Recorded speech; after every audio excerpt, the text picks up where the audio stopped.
Nagawa ko niyan. Dalawa yan, pinagsabay ko na dahil wala na akong oras. Yan, gumagawa ako ng lonok, latik. Quick lang po tayo. Kasi may order ang aking mayora. Ayan, busy-busyhan muna ako ngayon. Ayan guys, palatik tayo. Tapos yung isa naman ay mag-arnival na. O, alam nyo na yan ha, mga kabeshi ko dyan, mga kabistak.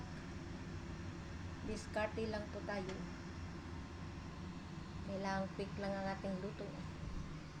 Order si aking mayora. O, ayan. Ganito talaga pag walang ano. Pag himagas lang namin dahil malayo ang market. Habang ginagawa yan, kalkalin na natin yung ating bigas.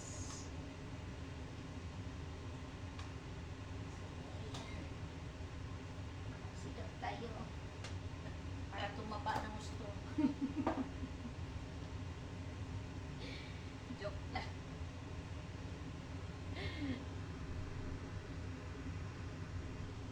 Wala na ako ngayong vanilla mga darling. Ayan lang muna.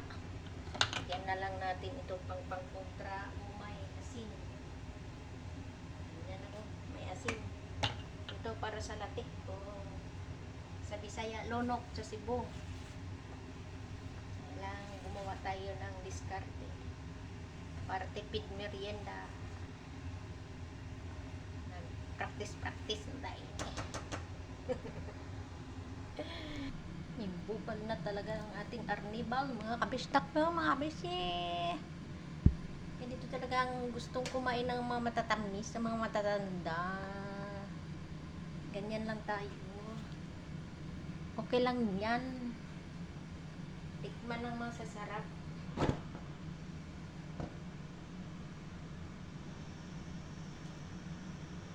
Late na ako. Kunting pasikot pa mga kabeshi ko dyan. Yan guys, nag-form na na ating latek guys. Oh, nag-form na siya. Hintayin na natin to mag-brown at mag-dry. Guys, naluto na yung ating nilagawang latik. Naluto na yung ating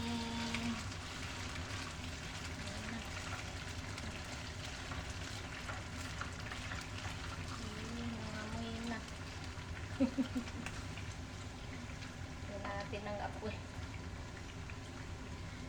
Nilatik natin na inaantay pang toppings natin sa ating special order ito.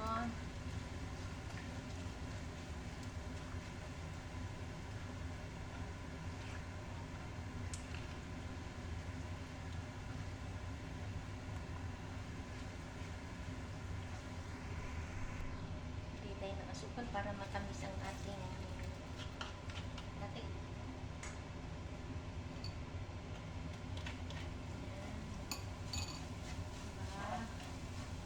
Sukalan natin yan konti para sweet.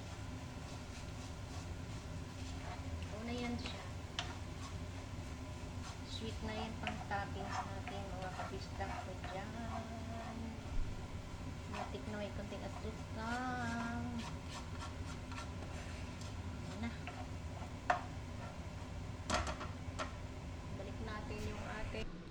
Gawa na yung ating latik, pang toppings natin sa finished product ng ating dessert. Balikan na natin ang ating, yan, sakto na siya. Ganito na ang texture ng ating syrup. Ilagay na natin ang ating malagkit.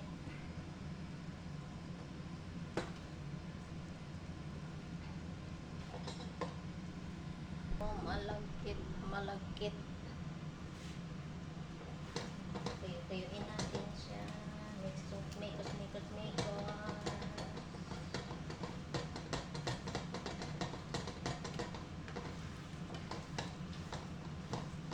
Practice niya na wag dry.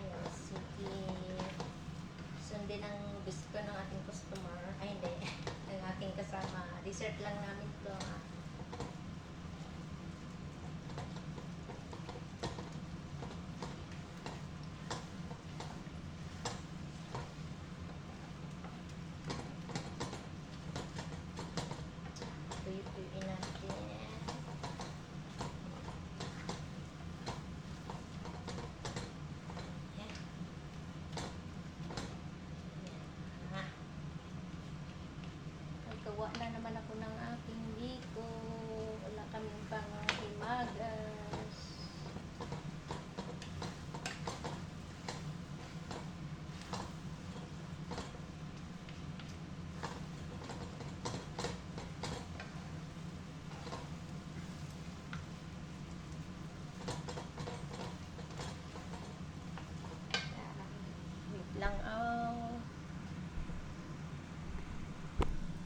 ready na to transfer sa container.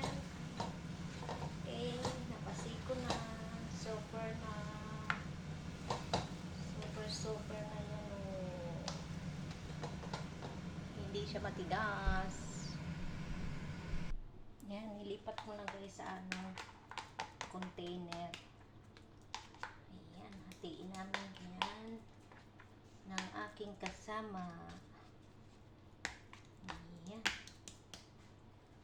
Ganyan na po ang ating ilagay natin. Kuha natin siya para ilagay natin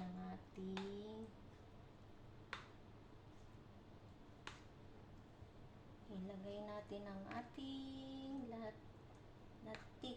Kumbaga sa Bisaya yan.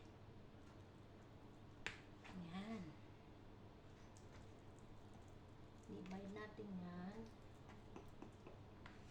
Yan. Lagayin natin ngayon yung ating latik na toppings. Magkaging man.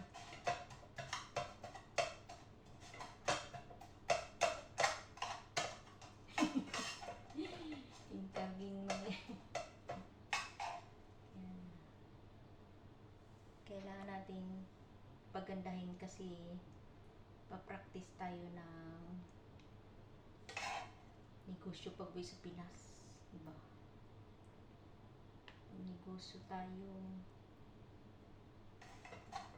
Ayan,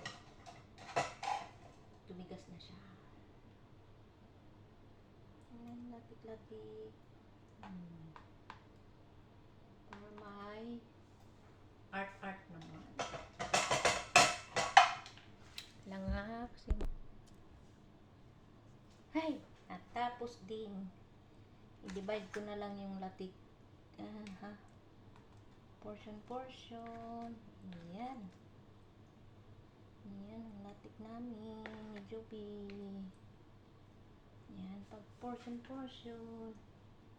Parang marami itong isa. Kailang pantay. Mabango na siya kasi na golden brown na yung latik ko. Ayan.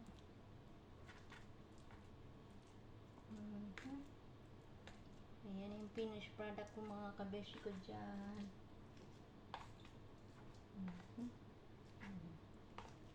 Diba?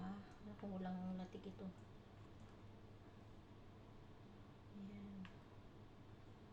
Pantay-pantay yan. Ayan. Oh. Ayan na. Para cubes. 10 ang lugi ang 10 nito kasi daming nyug. Oh. Yan na po ang ating finished product. Yan na po ang ating finished product. Diyos ko. Naging 10 minutes tuloy.